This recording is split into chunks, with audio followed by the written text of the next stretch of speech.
HDMI, lights, camera, action. Let's go. Spider-Man leads quiet box office weekend as domestic cume grows to 721 million plus. Can the superhero take down Avatar? Some studio distribution bosses used to say that movie going is a 52-week business. Well, that's not the philosophy this weekend. As most major figured in the wake of MLK weekend, a traditional box office dead zone like January with Omicron following around, it's not worth the P&A spend to release any movie. Back in the old days, we're talking 5 years ago, post-MLK was the time when Universal turned M. Night Shyamalan's Blumhouse horror movie split into an event with a $40 million start, and the Paramount settled for second on their Vin Diesel sequel Triple X Return of Xander Cage for $20.1 million. And so we settled for Sony Spiderman No Way Home rising to number one in its sixth weekend with $14.1 million, putting its massive domestic total at $721.5 million, and Paramount Spyglass Media Scream in second with a better than anticipated drop of minus 59% with $12.4 million and a $51.3 million 10-day total. That second weekend ease is a bit better than Scream 4, minus 61%, and richer than the previous installment, which did $7 million in weekend 2. Among the franchise second weekend, Scream 2022 ranked third behind Scream 3, $16.3 million, and Scream 2, $13.9 million. Spider-Man's Cume by Sunday keeps the blockbuster title in fourth place among all movies at the domestic box office. If The Web Slinger is going to beat Avatar and become the third highest grossing movie of all time in the US and Canada, Spider-Man No Way Home has to do another $40.1 million in business.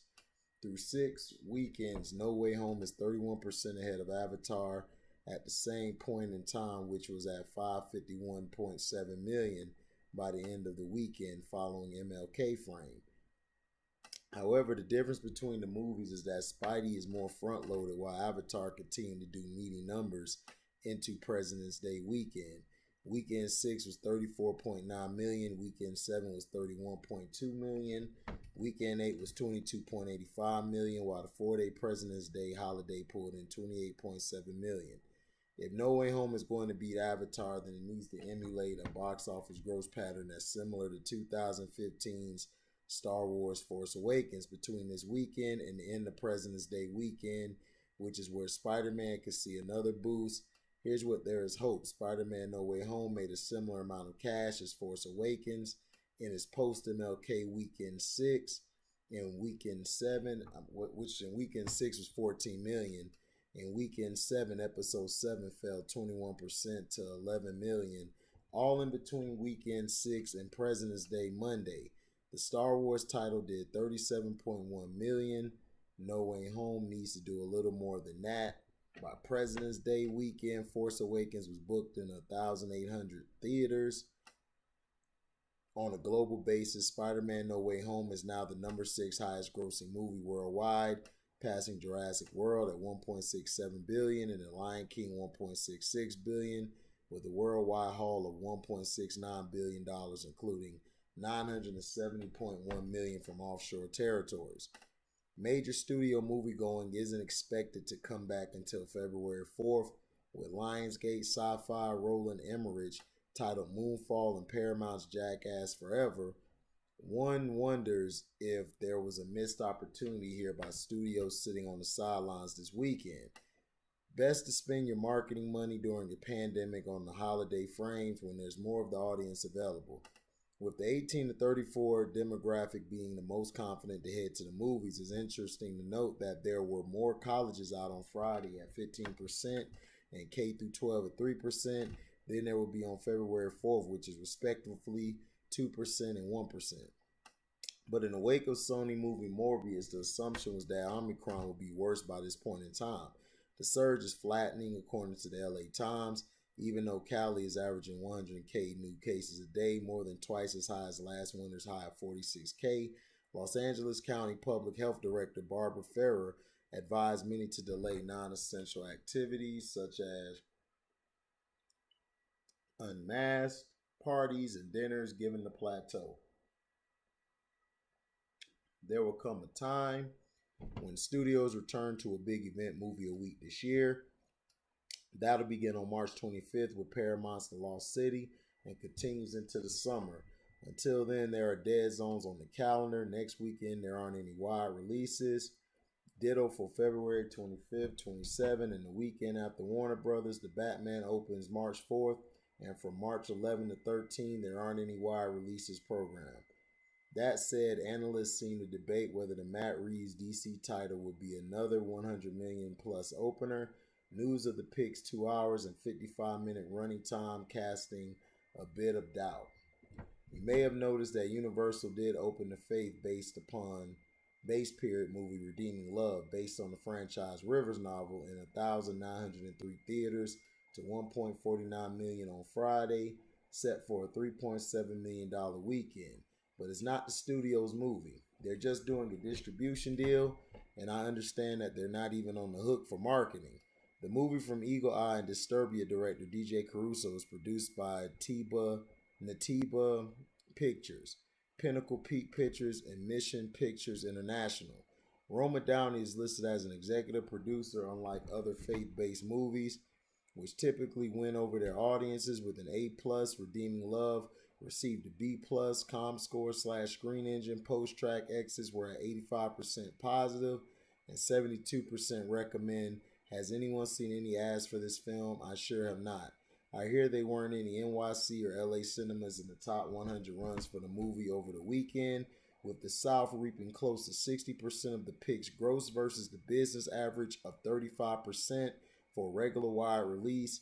Females led at 79% with 80% over 25 with 51% over 35. The 25 to 34-year-old repped close to a third of the ticket buyers. Diversity demos were 64% Caucasian, 17% Latino or Hispanic, 12% Asian or other, and 7% Black. Shot in South Africa, Redeeming Love is set against the 1850 California Gold Rush and follows Angel, who is played by Abigail Cohen, who was sold into prostitution as a child. She has survived through hatred and self-loathing until she meets Michael Hosea, Tom Lewis, who's played by Tom Lewis, and discovers there is no brokenness that love can't heal. Critics turned their backs on this one at 11% on Rotten Tomatoes. With the lack of competition on marquees, Gravitas Ventures decided to make the Pierce Brosnan, William Hurt, Kaya Scodelario movie The King's Daughter, their widest release ever at 2,170 locations. The movie's weekend result made Redeeming Love ticket sales look like a blockbuster with an estimated 750K. The PG movie follows Brosnan as the Sun King Louis XIV, obsessed with his own mortality and the future of France.